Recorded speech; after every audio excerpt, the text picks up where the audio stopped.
कहानी उस आरएसएस की जिसने एक चाय बेचने वाले को भारत का प्रधानमंत्री बना दिया। कहानी उस आरएसएस की जिसने एक कवि को भारत का प्रधानमंत्री बना दिया। कहानी उस आरएसएस की है जिसने 1962 के इंडो चाइना वॉर में इंडियन आर्मी का साथ दिया। कहानी उस आरएसएस की है जिसने 1999 के कारगिल वॉर में इंडियन आर्मी का साथ दिया। जय हिंद दोस्तों, आज हम लोग दुनिया के सबसे बड़े एनजीओ यानी आरएसएस की कहानी को समझने वाले हैं। आप लोग ध्यानपूर्वक इस वीडियो को देखने का प्रयास कीजिएगा, अंत तक देखने का प्रयास कीजिएगा।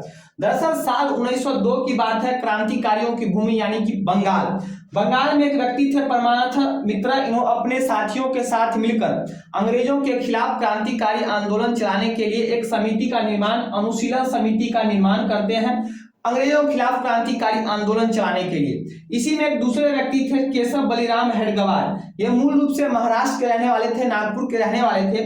केशव बलिराम हेडगेवार डॉक्टर की पढ़ाई करने के लिए बंगाल में आए हुए थे, लेकिन आगे चलकर ये भी अनुशीलन समिति के सदस्य बन जाते हैं और क्रांतिकारी आंदोलन में कूद पड़ते हैं। आगे चलकर केशव बलिराम की मुलाकात बाल गंगाधर तिलक के साथ होती है, जो कांग्रेस दल के गरम दल के नेता थे। तो बाल गंगाधर तिलक के साथ मिलकर केशव बलिराम हेडगेवार कांग्रेस पार्टी के सदस्य बन जाते हैं और कांग्रेस पार्टी के सदस्य के रूप बनकर भारत के स्वतंत्रता संग्राम में कूद पड़ते हैं। यहां तक तो ठीक ठाक चल रहा था, लेकिन आगे चलकर 1917 ईस्वी में अंग्रेजों ने तुर्की में खलीफा के पद को समाप्त कर दिया, जिसके बाद तुर्की के समेत साथ साथ भारत के भी मुसलमानों ने अंग्रेजों के खिलाफ खिलाफत आंदोलन चला दिया। और इस खिलाफत आंदोलन में कांग्रेस पार्टी ने गांधी जी के नेतृत्व में मुसलमानों का साथ दिया, जिसके बाद हेडगेवार को ये बात अच्छा नहीं लगा।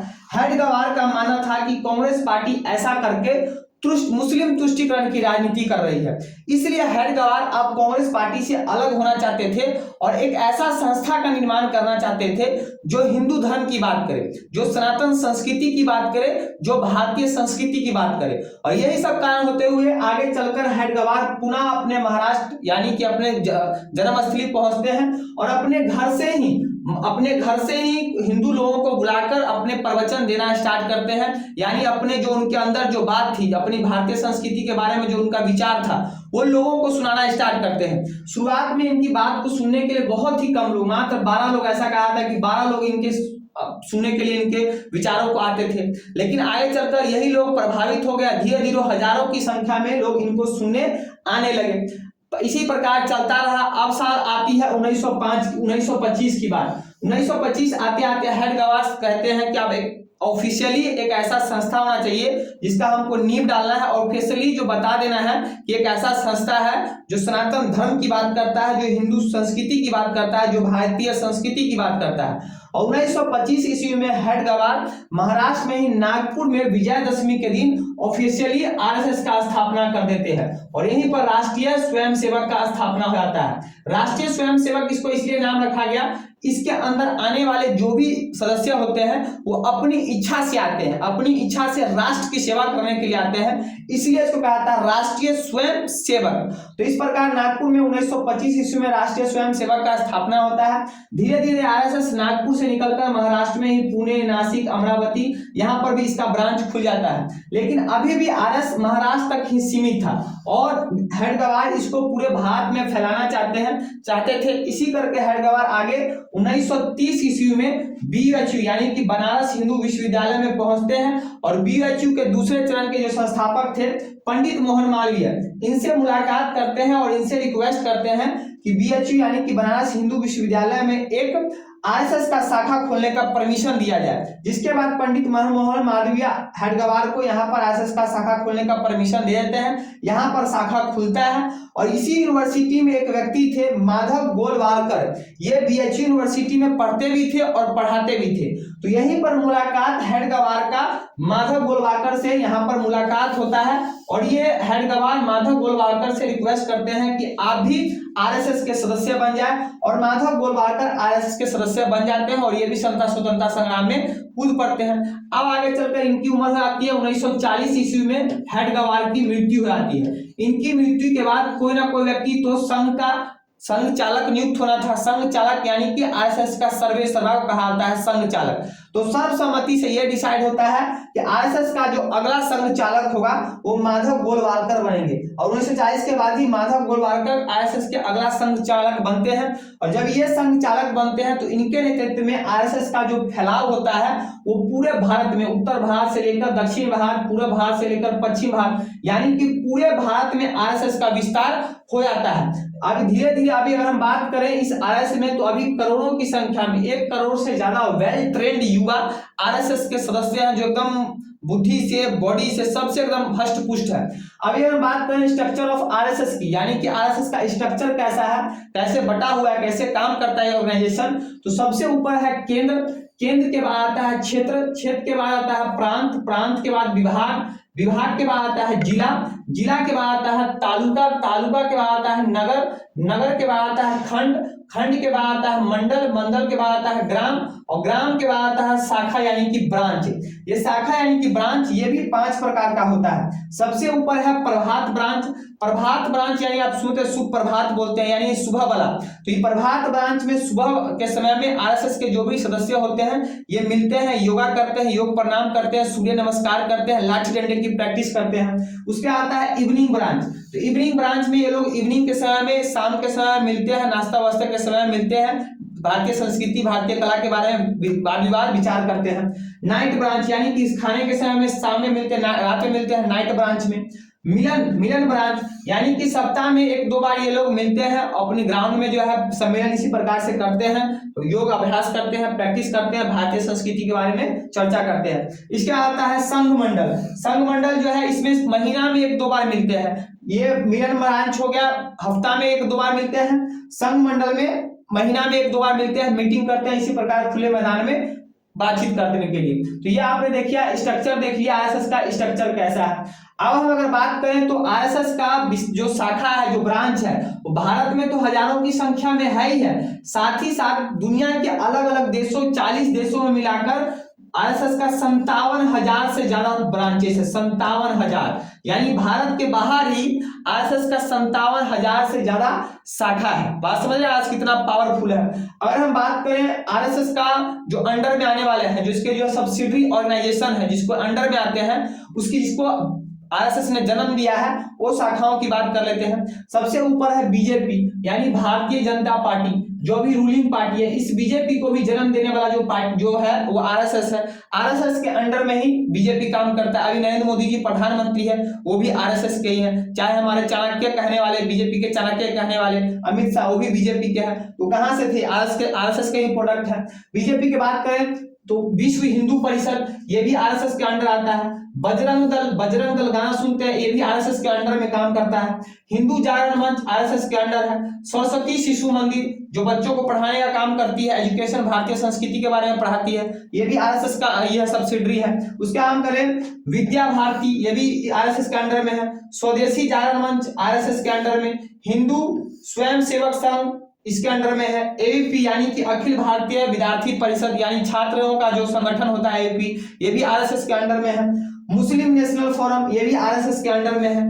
नेशनल सिख संगत, ये भी आरएसएस के अंडर में है। यहाँ पर आपने देखा मुस्लिम नेशनल फोरम, तो समझ कि मुस्लिम की बात क्यों कर रहे हैं। इनका कहना है कि भारतीय मुस्लिम हो, चाहे पाकिस्तानी मुस्लिम, चाहे अफगानिस्तान मुस्लिम, ये सबको पूर्वज तो हिंदू ही थे। तो इनको जागृत करने के लिए कि भैया आपके पूर्वज हिंदू ही थे, इसलिए आप भी हिंदू धर्म का हिंदू धर्म का इज्जत कीजिए, मूर्ति पूजा का इज्जत कीजिए, अपना अपने घर वापसी कीजिए। तो ये तो कुछ ही, और भी बहुत सारे जो संगठन है जो आरएसएस के अंडर में काम करते हैं। तो ये आपने आरएसएस के बारे में देखा।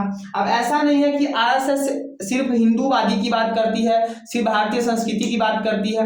जब जब देश पर किसी प्रकार का विपत्ति आया है, जब जब देश को जरूरत पड़ी है, आरएसएस ने खुद आगे बढ़कर देश का साथ दिया है। जैसे कि आप सभी को पता है कि जब भारत पाकिस्तान बना था, जब भारत आजाद हुआ था, तो 1947 ईस्वी में जम्मू कश्मीर भारत में ना तो भारत में मिलना चाहता था, ना पाकिस्तान में मिलना चाहता था। यहाँ के राजा हरि सिंह एक स्वतंत्र कंट्री इसको बनाना चाहते थे, लेकिन पंडित जवाहरलाल नेहरू और अटल बिहारी वाजपेयी जम्मू कश्मीर को भारत में मिलाना चाहते थे।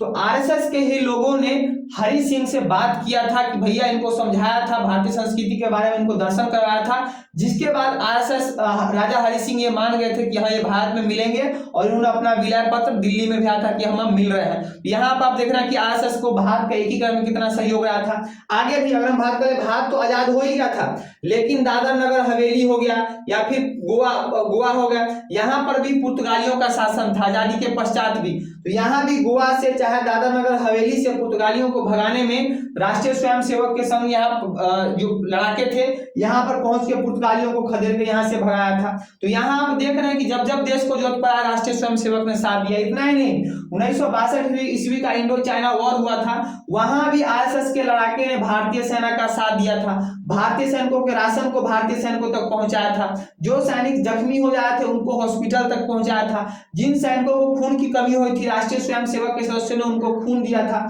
उसी प्रकार आगे चलकर 1984 ईस्वी में जो भोपाल गैस त्रासदी होता है, यहाँ भी जो है लोगों को हॉस्पिटल तक ले जाने का काम आरएसएस के लोगों ने किया था। जो लोगों को खून की कमी हुई थी उनको खून आरएसएस के लोगों ने दिया था। चाहे आपको गुजरात में भूकंप जो है अर्थ क्यों आया था, वहां आरएसएस के लोगों ने बढ़ चढ़कर लोगों का मदद किया था। 1999 का कारगिल के वॉर में स्वयंसेवक ने राष्ट्रीय स्वयंसेवक के लोग, आपने देखा कि जब जब मां भारती को आरएसएस के लोगों की जरूरत पड़ी, आरएसएस ने खुद आगे बढ़कर मां भारती का सेवा किया। लेकिन फिर भी आरएसएस को भारत में कई बार बैन किया जा चुका है। जैसे कि जब 1948 ईस्वी में नाथूराम गोडसे ने महात्मा गांधी को गोली मारकर हत्या कर दिया, तो उस समय के तत्कालीन प्रधानमंत्री पंडित जवाहरलाल नेहरू ने आरएसएस पे ये कहते हुए बैन लगा दिया, क्योंकि नाथूराम गोडसे आरएसएस के सदस्य थे, तो ये आरएसएस के विचारधारा से प्रभावित होकर महात्मा गांधी को गोली मार दिया, जिस कारण उस समय आरएसएस पे प्रतिबंध लगा दिया गया।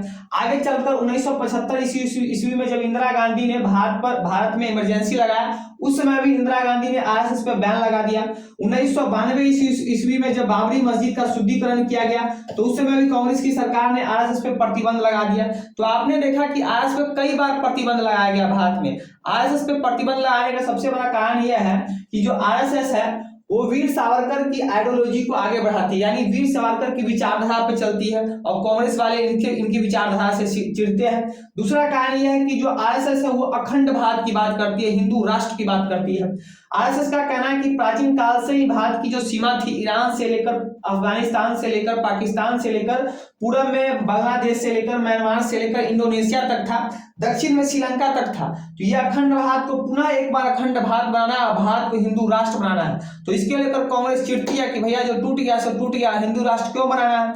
इसलिए जब जब कांग्रेस को मौका मिला सत्ता में रहते हुए उसने आरएसएस पे बैन लगाया। तो आपने समझा आरएसएस के बारे में। आगे हम बात करें तो आरएसएस जो है अपने भारतीय युवाओं को प्रेरित करने के लिए, अपनी संस्कृति के बारे में बताने के लिए पंचजन्य नाम से एक मैगजीन निकालती है। इसकी साल में कई प्रकार की मैगजीन आती है, पंचन्याय से ऑर्गेनाइजेशन है, इसी के तहत जो है मैगजीन आता है पढ़ने के लिए, युवाओं को पढ़ने के लिए।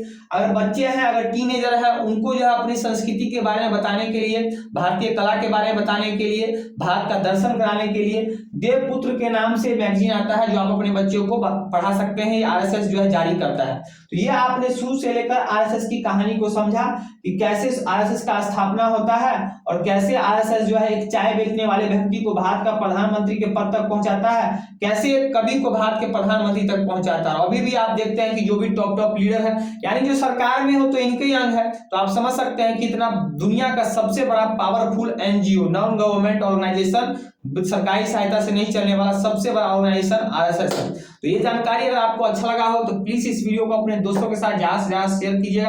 अगर आप लोग इस वीडियो को मेरे फेसबुक पेज पर देख रहे हैं तो मेरे फेसबुक पेज सोमनारायण को फॉलो कीजिएगा। अगर यूट्यूब पर देख रहे हैं तो मेरे यूट्यूब चैनल सोमनारायण को सब्सक्राइब कीजिएगा। आज के इतना ही, मिलते हैं नेक्स्ट वीडियो में नए टॉपिक के साथ। तब तक के लिए जय हिंद, जय भारत।